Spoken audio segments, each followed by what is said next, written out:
तो दोस्तों चलिए आज मिलकर चाय पीते हैं और फिर जानते हैं कि चाय आखिरकार चोरी करके पूरी दुनिया के सामने लाया कौन। हालांकि हिंदुस्तान में चाय तो फेमस 2014 में सबसे ज्यादा हुई जब पता चला कि मोदी जी एक जमाने में रेलवे स्टेशन पर चाय बेचते थे। चाय की चुस्कियों के साथ हम शुरू करेंगे अपने इस वीडियो को, लेकिन आपको एक वीडियो का हम क्लिप दिखाएंगे इसी वीडियो के बीच में, जो कि इसी वीडियो का पहला एपिसोड था और उसके कंटिन्यूएशन में मैंने ये सेकंड एपिसोड बनाया है। चलिए शुरू करते हैं, मगर एक चाय की चुस्की के साथ।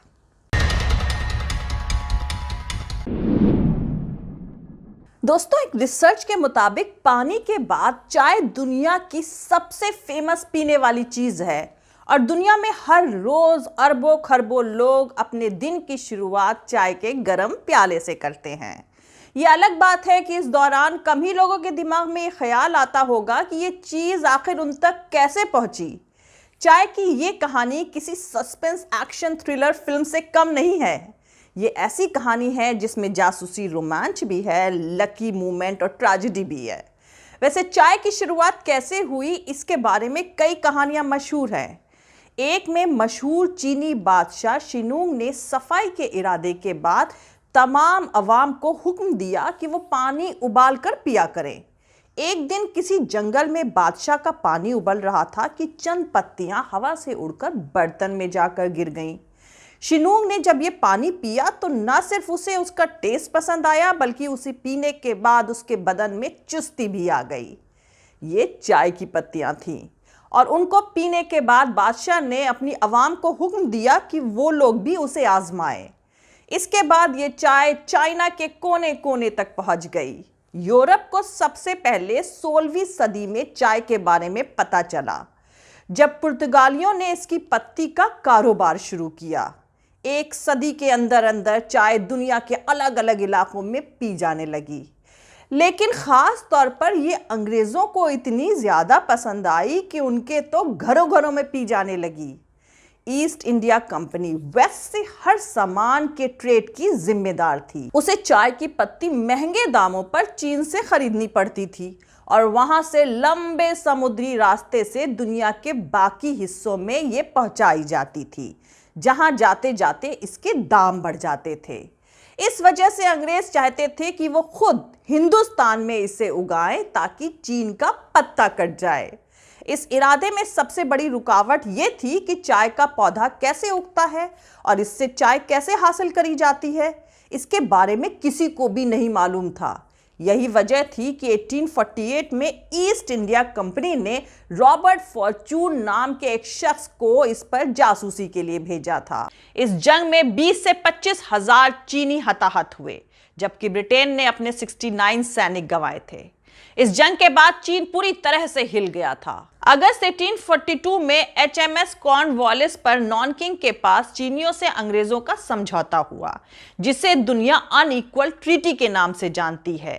चीन को 5 बंदरगाह विदेशी कारोबार के लिए खोलना पड़ा और अफीम के कारोबार से हुए नुकसान और जंग के हार जाने के तौर पर उसने ब्रिटेन को 2 करोड़ 10 लाख सिल्वर डॉलर अदा किए।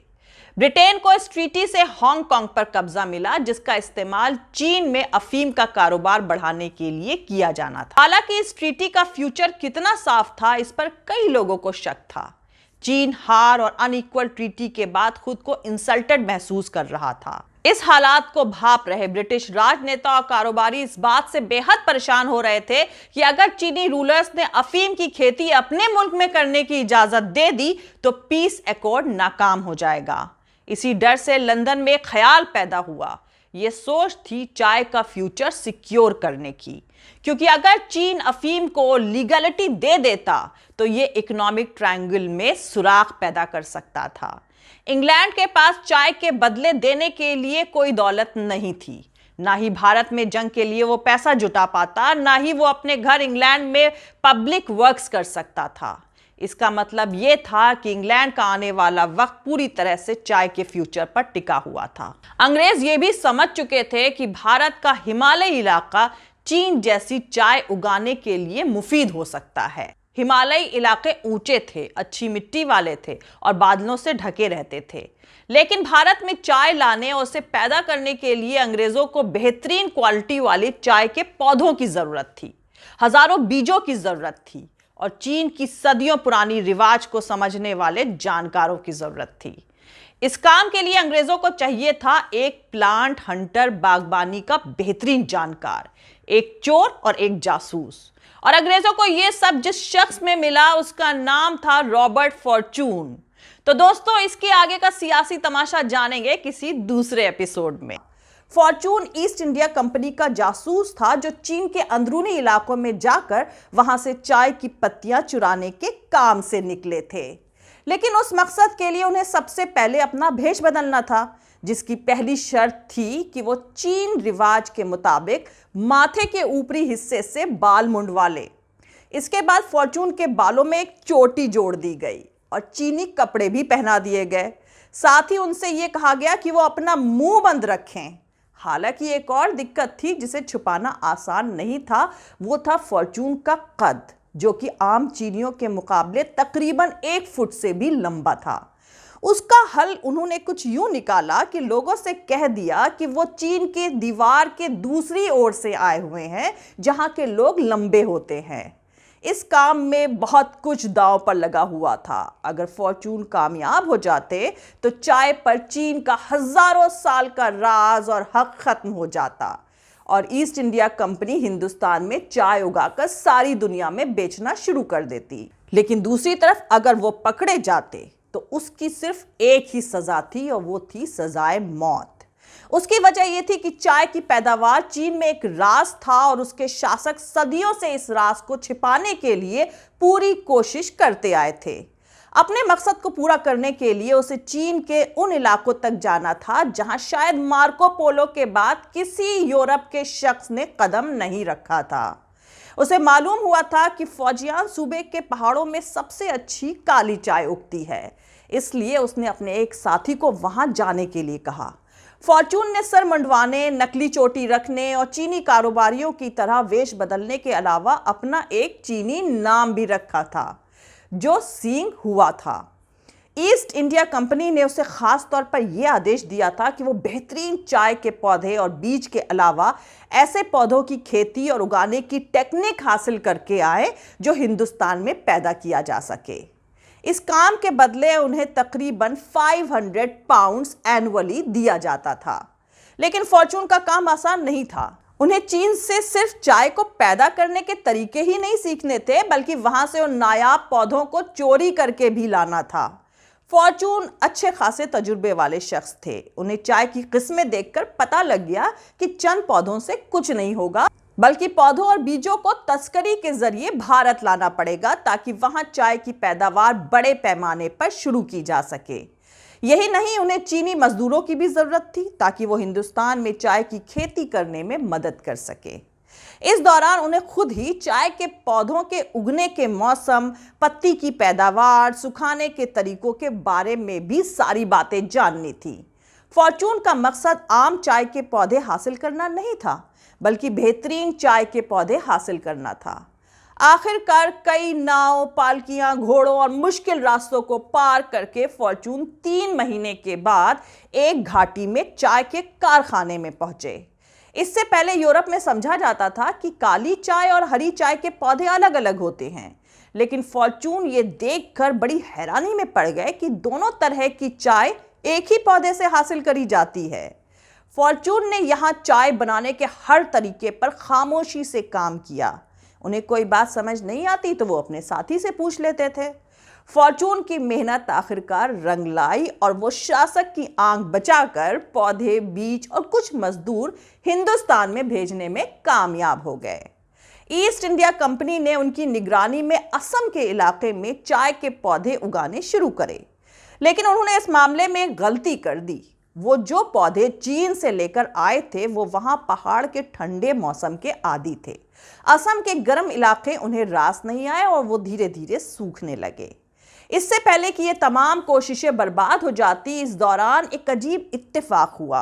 अब आप इसे ईस्ट इंडिया कंपनी की खुशकिस्मती कहें या चीन की बदकिस्मती, उसी दौरान असम में उगने वाले एक पौधे का मामला सामने आया।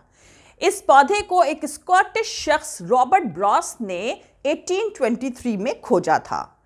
चाय से मिलता जुलता यह पौधा असम के पहाड़ी इलाकों में जंगली झाड़ियों की तरह उगता था।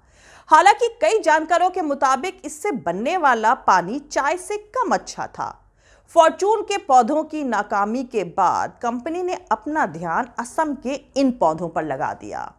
फॉर्चून ने जब असम के पहाड़ी इलाकों में जंगली झाड़ियों की तरह उगने वाले इस पौधे पर रिसर्च किया तो मालूम हुआ कि ये चीनी चाय के पौधों से न सिर्फ बेहद मिलता जुलता है, बल्कि ये उसकी एक नस्ल है।